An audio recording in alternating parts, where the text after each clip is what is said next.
morning and welcome to part 2 of my Golden Mile tour. In part 1 I walked all the way along Lambton Quay, pointed out all of the main sites and attractions along there, and in part 2 today I'm going to be walking the rest of the Golden Mile, starting here at the northern end of Willis Street and walking all the way through to Courtenay Place. So let's get started.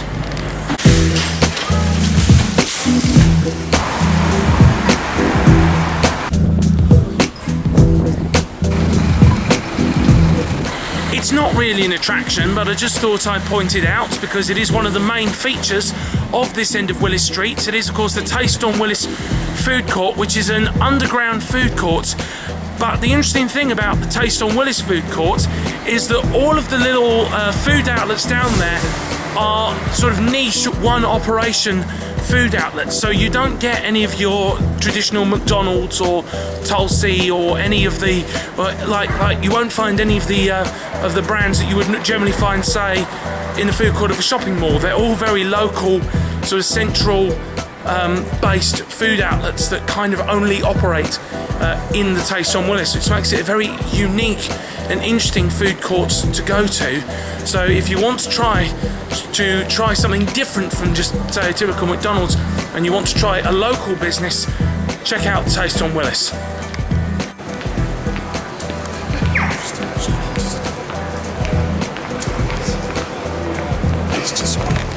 Okay, so I've just come on to Chews Lane. It's a little pedestrianised lane here, just off of Willis Street.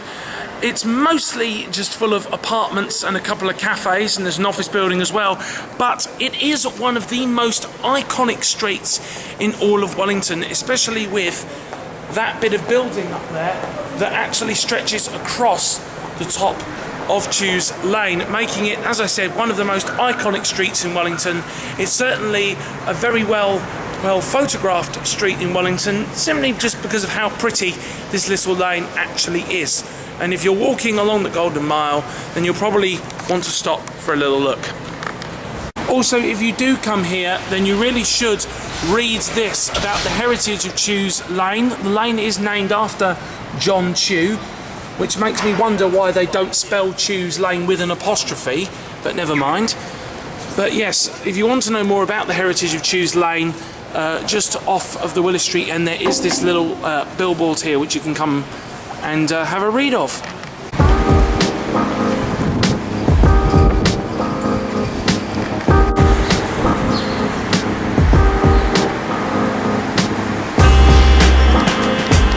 This next one is again not really a touristy kind of place, but if you are into taking pictures when you're on holiday, then you should definitely stop and take a look at the beautiful Majestic Centre behind me, which is and has been for quite some time now the tallest building in Wellington City, and if you ask me, one of the most beautiful buildings as well. Very nice. Just next to the Majestic Centre there is Balcott Street, and up there's a very nice, thanks bus, there's a very nice, very beautiful looking old church up there as well, which you can go and take a look at. Okay, we're now changing direction. Willis Street carries on straight ahead, but the Golden Mile turns left at this point into Manor Street, where we're going to head for the next part of our tour of the Golden Mile. If I'm honest, there's not really a lot to see for the first part of Manor Street. If anything, your view will spend a lot of the time being obstructed by all of the buses that come through here. And as a result, it gets quite noisy.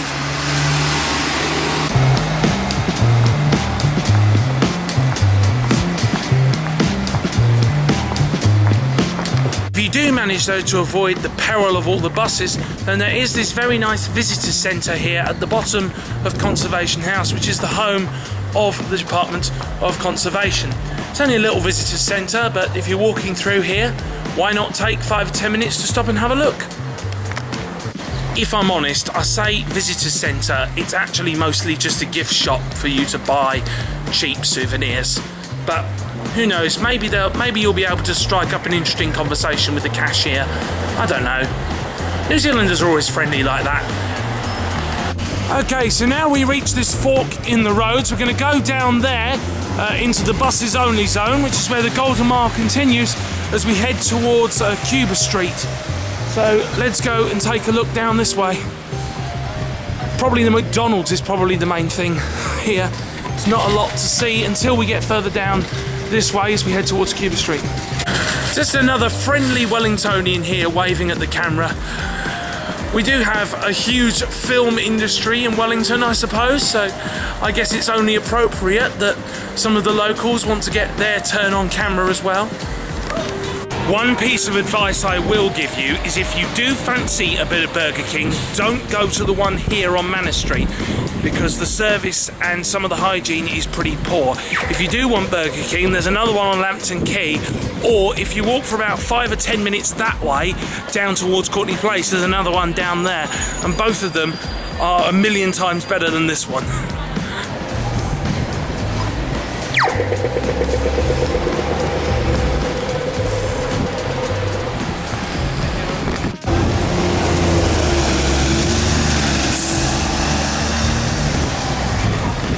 Okay, so I'm now on Cuba Street, of which the lower part of it is completely pedestrianised.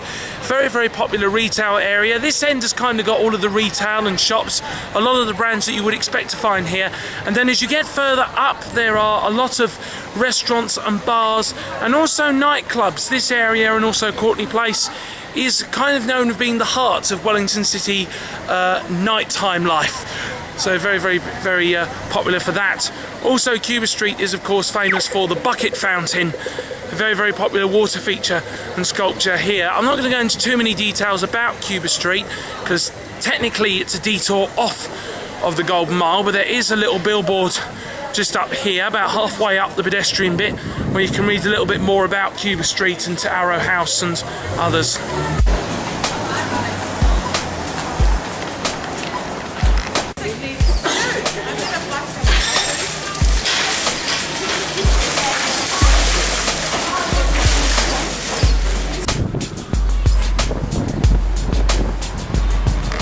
If you have visited here from overseas and you want a bit of reading material to read on the plane home, then the RTB's bookshop is one of the most popular bookshops in all of Wellington. So definitely a place to check out if you want something to read.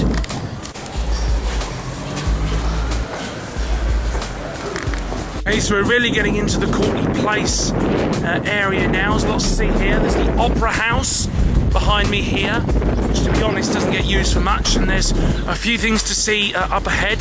There's a very nice area here for sitting and having a lunch. There's some nice fountains as well, very nice. Oh, there they go, they're behind me. Another popular place for people to come and eat their lunch, for all the people who work around here. Easily accessible, like I said. Golden Mile's all on a bus route. You can hop on one of the new double-deckers. In fact, there's one coming now. So, very nice. There it goes. Yeah, very, very nice area to come through. Some nice wide open spaces on this street, which is always nice. You really do get the fresh air coming through there with the breeze.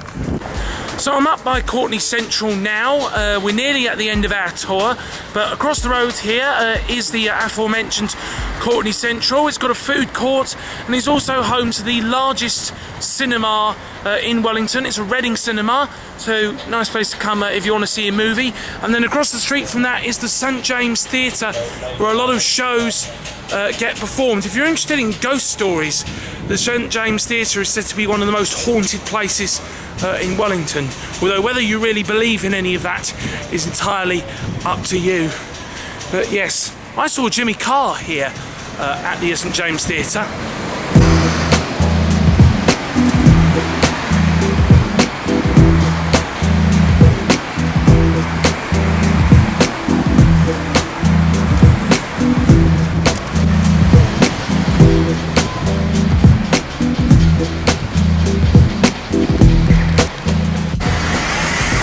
Now you guys may have noticed that I'm now wearing a different shirt. That's because I ran out of camera battery yesterday, so I've had to come back the next day to film the last bit of this video. I'm at the end of Courtenay Place, which is now also the end of the Golden Mile, but there's a few interesting things to see here as well. This big white building behind me here is the Wellington Embassy Theatre. It's the other very well-known theatre on the Golden Mile. To be honest, these days it's probably a little bit more well known for showing movies than it is actual performance stage shows. I think really the St James Theatre is probably known a bit better for that. But that's not the only interesting thing to see around here.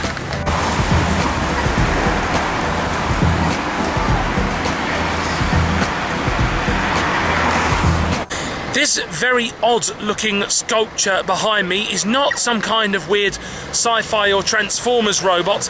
It's actually supposed to represent a camera and a tripod as a note to Wellington's fairly sizable film industry.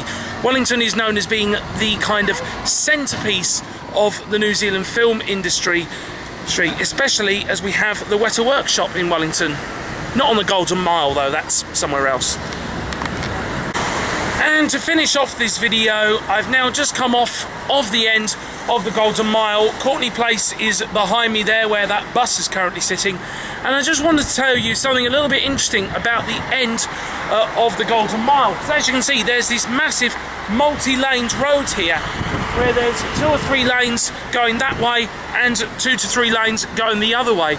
Interestingly enough, despite the fact that it's running in both directions, you might think that this is just one big, massive street. But it's actually 2 streets, because the street that runs that way is Cambridge Terrace, and the street running the other way is Kent Terrace.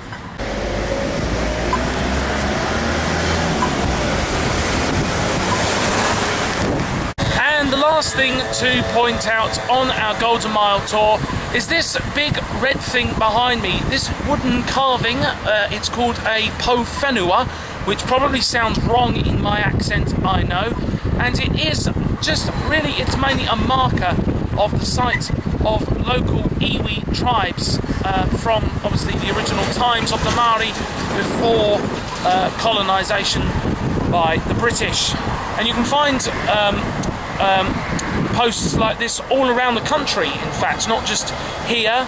I know for a fact that there's another one at the top of Mount Victoria.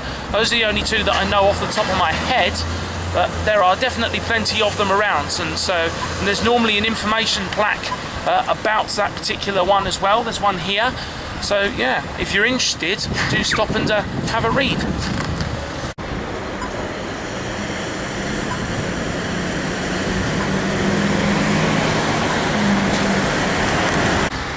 And that concludes our tour of the Golden Mile. We've walked all the way from the interchange at the northern end of Lambton Quay all the way here to Courtenay Place. It's been certainly a great pleasure being your tour guide for these 2 videos. I certainly hope that you guys have learned something, and I also really hope that if you are visiting Wellington, that you do take the time to explore the Golden Mile. It's totally worth doing it on foot as well, walking, taking in the local culture, and to be honest, there is really no better way to explore and get to learn about Wellington than to actually walk the Golden Mile. That's it for now, guys, and I'll see you next time.